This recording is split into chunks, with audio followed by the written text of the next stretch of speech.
Sa labing unang higayon ng BJMP Isalmot sa float competition atol sa umaabot ka Sinulog 2020. Si Luan Merondina sa report. 70% ng andam ang float sa Bureau of Jail Management and Penology kun BJMP 7 alang sa umaabot nga sinulog.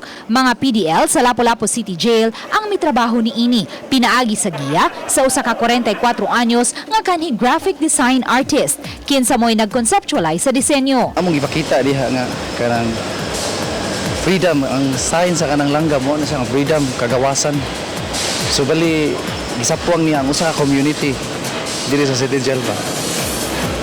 Tagaan ni kanang kuan kanang gitrain mi nila. Matod sa warden sa Lapu-Lapu City Jail, Superintendent Jessica Lumpang nga moabot sa 380,000 pesos ang budget ni ini.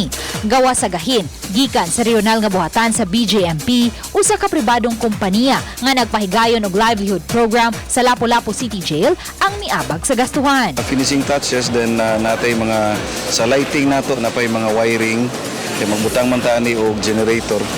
Mula nung maabdan siya gabi, nindot kani siyang tanawon. Kay napanay siya yung mga surprise nga concept nga dito na jud sa parade siya makita. Matod sa BJMP 7 Regional Director nga naaghat sila sa pagsalmot sa float competition human nila masaksihi nga misalmot ang PNP o BFP atol sa Sinulog 2019.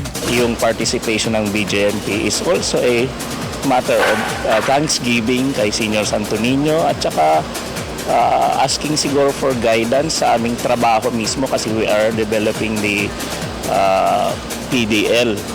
Di ba? So kailangan talaga may guidance. Uban ni Marlon Melgazo, Luan Merondina, Balitang Bisdak.